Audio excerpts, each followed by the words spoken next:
Muito bem, gente. Então, dando início aqui com a fibromialgia. Então, é uma doença, né, crônica, generalizada e não inflamatória. Quer dizer o seguinte, por ser crônica, tem que ser pelo menos 3 meses, tá, ou mais. Generalizada, ela tem que estar em pelo menos 4 quadrantes do nosso corpo, vou explicar melhor mais para frente. E é uma doença não inflamatória, ou seja, não esperamos que na fibromialgia o paciente apresenta aí inflamação, tá? O aumento das provas de atividade inflamatória. Então, por definição, seria isso aí. Em relação a ser generalizada, é porque ela tem que pegar pelo menos 4 quadrantes, ou seja, considerando abaixo e acima da cintura, né? Então, tem que ter dor abaixo, acima da cintura. Aí, também temos de ter do lado esquerdo e do lado direito. E considerando também que o meio, né, a parte central, axial nossa, ela também é considerada um quadrante e, portanto, temos 5 quadrantes e tem que ter pelo menos 4 quadrantes, ok? E generalizada, dizendo que ela é crônica, ela tem que ter 3 vezes pelo menos de presença. Então aqui o sistema, né, o sistema nervoso central relacionado com a dor, com a atividade da dor, onde a gente pode ver aí, né, a parte ascendente, né, os neurônios ascendentes da dor, que levam a dor até o córtex, eles cruzam, eles entram no côndilo posterior da medula, faz o cruzamento para o outro lado, né, da medula espinhal, e sobe em direção ao tálamo e depois ao córtex, ok? Em geral, a dor é transmitida através de dois principais neurotransmissores, que é o glutamato e a substância P. Isso faz com que o cálcio sérico, né, o cálcio circulante, ele entre no neurônio, causando a despolarização do neuronal. E isso transmite a informação ao neurônio seguinte, fazendo a sinapse, né, e sobe então a informação até o tálamo, seguindo os mesmos neurotransmissores, glutamato e substância P. A partir do momento que chega no tálamo, depois disso, aí vai para o córtex, onde vai fazer a interpretação da dor, do caso da dor. Esse aqui é um cenário fisiológico, então, assim, é um paciente que tem uma causa. Logo, o paciente, então, vai produzir uma quantidade adequada de serotonina, noradrenalina, dopamina, GABA e outros neurotransmissores também, que inibem, né, que diminuem o limiar de dor. Muito bem, a partir do momento, então, que é produzido esses neurotransmissores, aí esses neurotransmissores, eles seguem a via contrária, a via descendente, para chegar lá no mesmo local onde foi estimulado, e o interneurônio, né, o neurônio que vai fazer sinapse naquele local ali, ele vai liberar os opioides endógenos, que é a endorfina e a encefalina. E isso vai fazer com que bloqueie, então, a ação do glutamato e da substância P. Tá? Isso de forma fisiológica, em um cenário onde vai haver alguma lesão tecidual. A grande diferença do paciente com fibromialgia é que o paciente com fibromialgia, ele não tem justamente isso, ele não tem a lesão tecidual em si, ou já existiu a lesão e ela já foi curada, né? Ou então existe uma lesão crônica ali, estimulando sempre, e que vai fazer com que o cérebro interprete sempre que esteja havendo dor. Muito bem. Então, o paciente com a fibromialgia, mudando aqui já o cenário, é um paciente que ele vai ter, em geral, um aumento da produção do glutamato, da substância P, independente do estímulo, tá? Em geral é isso. É um estímulo pequeno, não causaria uma dor proporcional ao que o paciente sente, porque o paciente ele produz de forma natural dele, né, uma quantidade maior de glutamato e substância P. E é sempre ou, né, ou ele produz também serotonina, noradrenalina e dopamina em quantidades menores do que as fisiológicas, e isso faz com que o paciente ele vai sentir dor também por essas deficiências. Ou o que muitas vezes acontece é que a endorfina, a encefalina, que deve ter, né, o sinal realizado após tocar no seu receptor, o paciente com fibromialgia pode ter o perfil onde existe uma falha do receptor dos opioides endógenos. Então, o corpo começa a produzir mais opioides, mais opioides e mais opioides, e não é esse o problema, né? Na verdade, o problema está no receptor de opioide, não na quantidade de opioide. É o que fez a última revisão sobre fibromialgia, é a contraindicação de opioides exógenos, né? Como, por exemplo, a codeína ou tramadol, ou usar com muita cautela. Então, o que devemos usar nesse paciente que tem a deficiência do receptor é um medicamento chamado naltrexona, que é o modulador do receptor.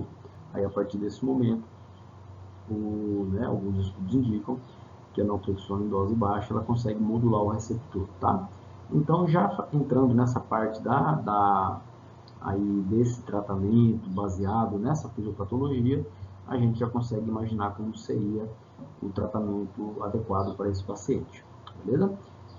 Muito bem.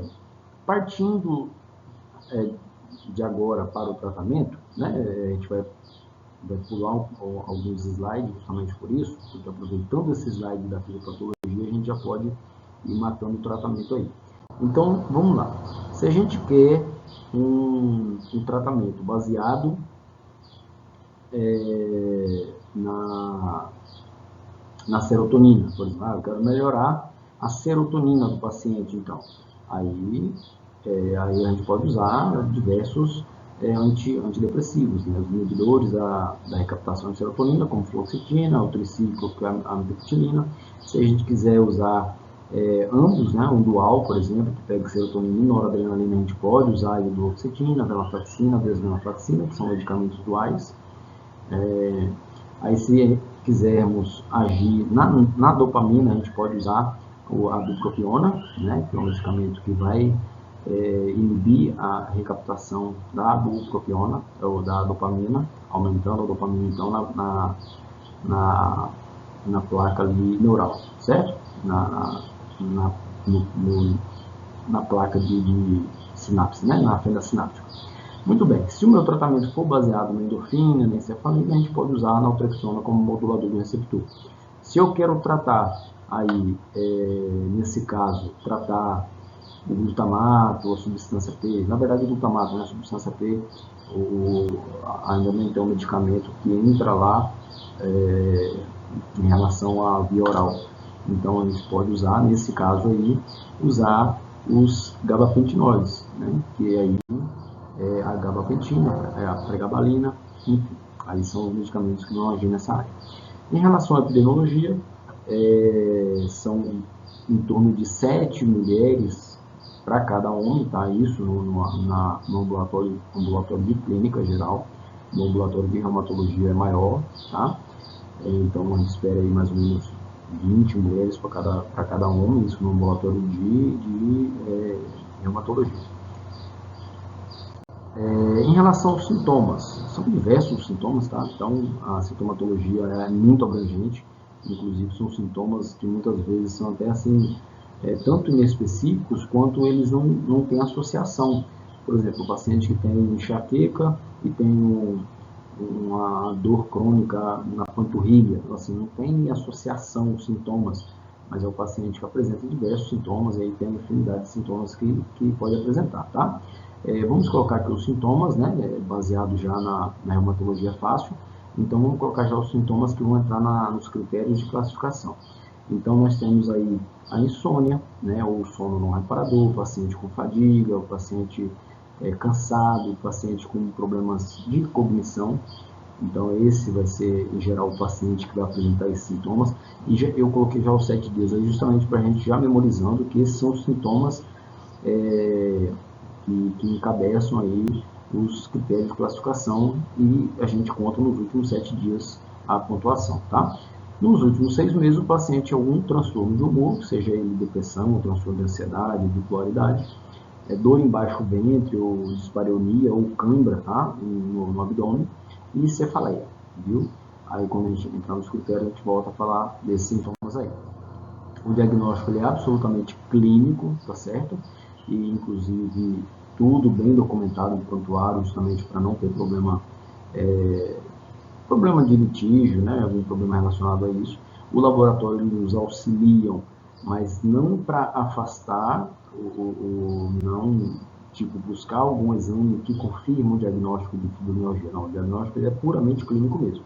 O laboratório justamente ele entra como um cuidado a mais que vamos ter com o paciente, né? A avaliação aí do hemograma, a avaliação do perfil do ferro, a avaliação do TSH, vitamina D e todos os demais exames que eu vou deixar por escrito depois do material bônus, tá ok? Tá ok? Muito bem.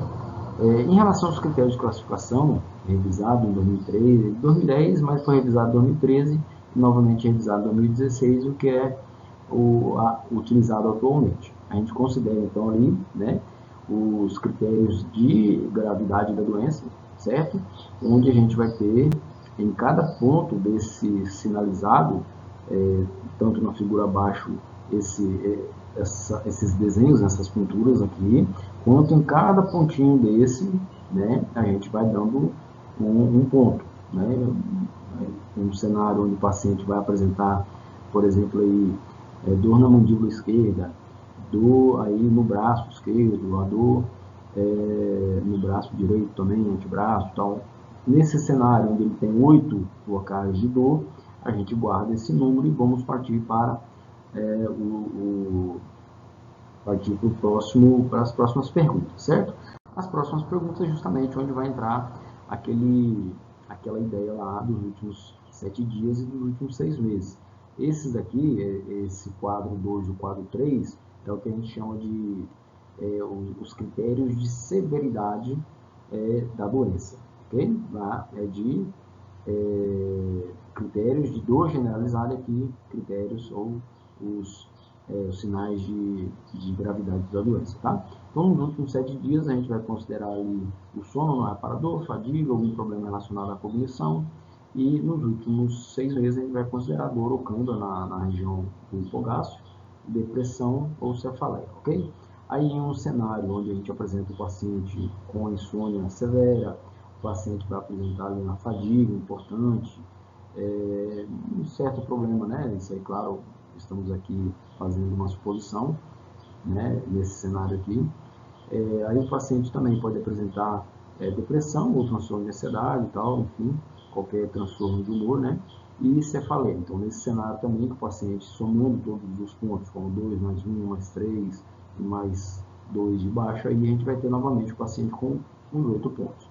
Aí temos então o paciente com esses 8 pontos aqui e com os 8 pontos anteriores, né, do slide anterior, a gente vai ter aí 16 pontos, mas não é isso que a gente vai considerar para fazer o diagnóstico.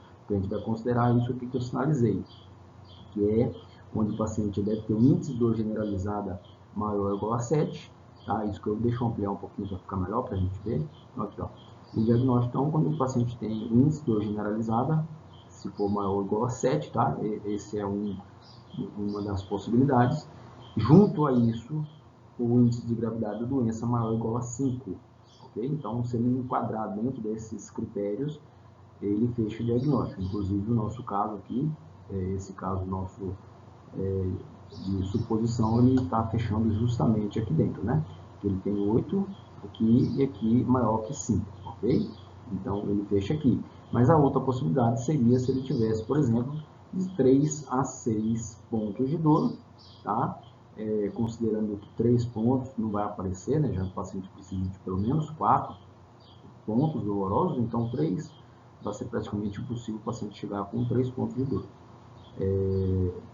Muito bem. E o índice da gravidade da doença, nesse caso aqui, nesse cenário de 3 a 6, a gente vai ter que ser igual ou maior que 9, tá? Então, nesse caso, o paciente fecha nesse primeiro aqui. Mas qualquer uma das duas possibilidades é válida para fechar o diagnóstico, certo?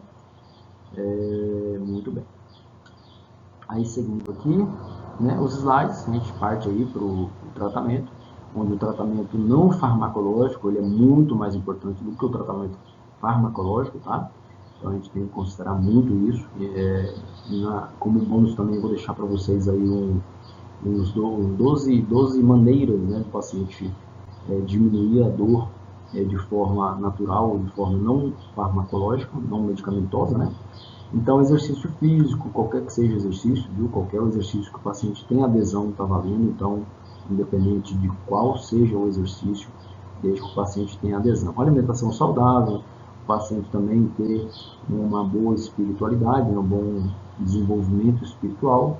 E por último aí o medicamento, né? Por último, assim, na ordem de importância, usar o medicamento, qualquer que seja aquele que mostramos nos slides anteriores, ok?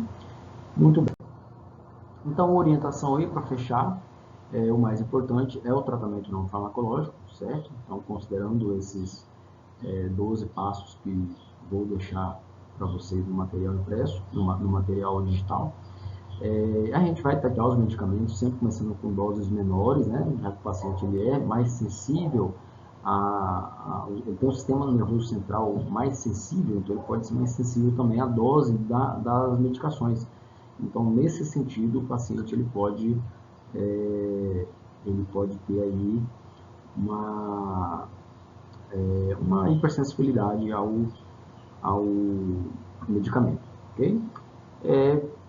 Né, existe discussões tal, mas a melatonina também pode ser usada assim como adjuvante no tratamento para a insônia principalmente, né, no caso da insônia.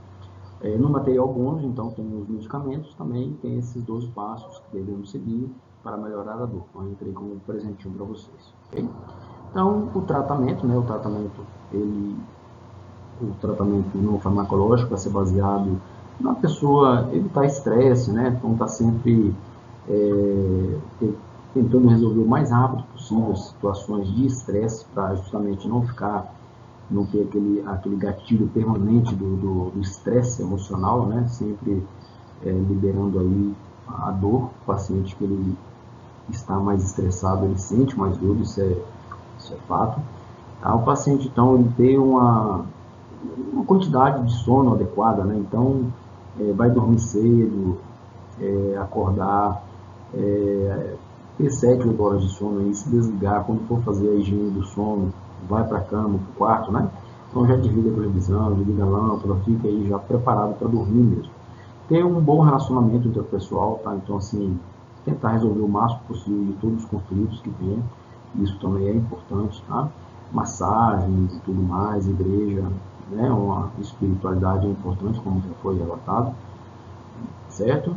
E o paciente também fazer uma agendinha, fazer um diário dele sobre o tratamento, né? O ponto que ele está melhorando, o ponto que ele pode dar para melhorar, tal, e assim por diante, ok?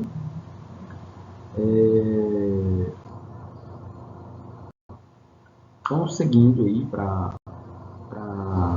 fazendo um resumo, né, do que a gente tem, nós vamos ter como base do tratamento, né, principalmente aí o tratamento não farmacológico, certo? Como esportes, né, alguma atividade, evitar estresse. Isso aí seria o mais importante a princípio para o paciente. Então, encerramos aqui a aula sobre fibromialgia. Nos vemos na próxima aula.